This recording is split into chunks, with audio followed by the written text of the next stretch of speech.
Les choses sont en train de se préparer pour la suspension, si rien n'est fait, du Cameroun ou de la Fédération camerounaise de football. Donc, si la Fédération camerounaise de football n'existe pas, il n'y aura pas de football. Du moins, à l'international, le Cameroun ne va pas participer aux différentes compétitions organisées par la FIFA.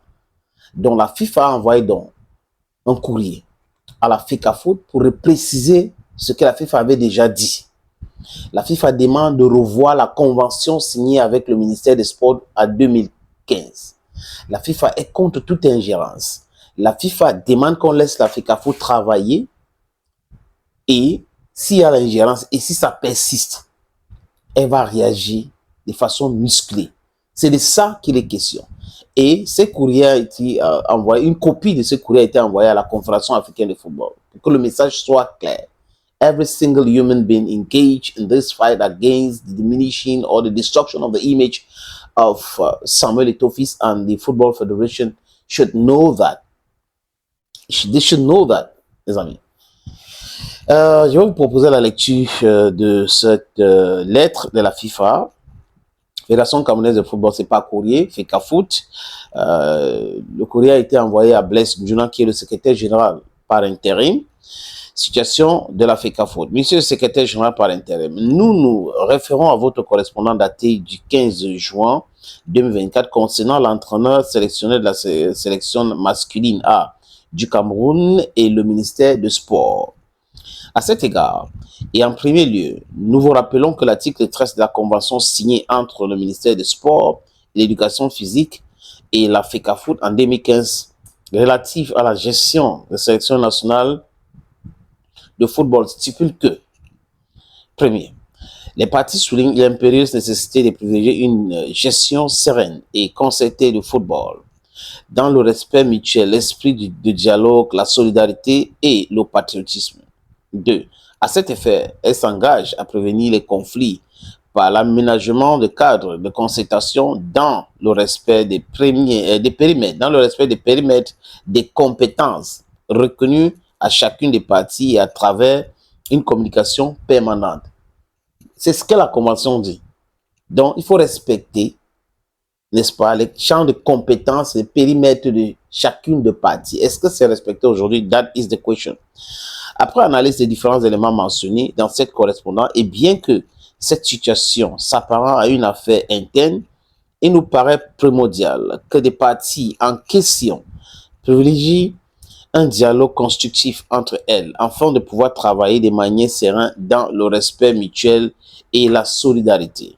Cela dit, indépendamment du contenu de la convention signée avec le ministère des Sports, la FECAFOOT estime que la FIFA estime que la FECAFOOT doit pouvoir exercer certaines prérogatives en relation avec des questions d'ordre sportif et organisationnel, dans lesquelles l'encadrement technique est engagé. Cet aspect est naturellement nécessaire afin d'assurer une autonomie responsable de la FECAFOOT du point de vue sportif et le respect de ses obligations statutaires. Dans ce contexte, nous souhaiterons donc vous rappeler pour le bon ordre que les associations membres de la FIFA sont statutairement tenues de gérer leurs affaires de manière indépendante et sans influence indue des tiers. Article 14 alinéa 1. Article 19 des statuts de la FIFA.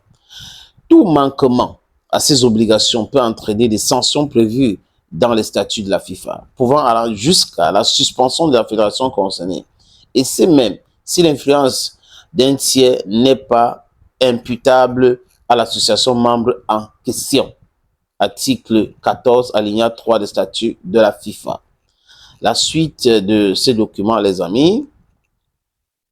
Enfin, et comme déjà mentionné dans notre lettre de 6 mai 2024, nous recommandons que la convention signée avec le ministère des Sports et l'Éducation physique en 2015 soit révisée dans les plus brefs délais, afin de clarifier les droits et compétences de chacune des parties prenantes. Nous vous prions d'agréer, monsieur le secrétaire général par intérim, l'expression de nos salutations les plus sincères, signée par Kenny Jean-Marie, directrice de la division association membre. Et une copie, comme je l'ai dit à l'entame de mes propos, a été envoyée à la Confédération africaine de football. Donc, tout ce manigance-là, pour pouvoir mettre en difficulté la Fédération camerounaise de football est vu. Les éléments sont là, les amis, et la FECAFOOT est en train de préparer son dossier. Parce que là, si le Cameroun est suspendu, ça sera de la faute du ministère qui veut organiser le football, qui veut être l'organe qui gère directement les Lions indomptables. La raison, c'est quoi? Les textes sont là. Est-ce qu'il y a un cadre juridique sur lequel le ministre se base pour pouvoir arracher cet aspect organisationnel à la FECAFOOT? I don't think so. Si on regarde très bien, they are just doing things in a haphazard manner because we are living in a Kafkayan society. What is the law? What is the law? What did the law? What are the laws? Those questions we need to ask. The people then, the law way they put them. Est-ce que ministre fait do so? FECAFOOT fait do so? When we are done answering all these questions, friends, then we will know who is who and who is doing what. Thank you, friends, for watching videos on this platform. Anyhow, on a look at more. Bye bye.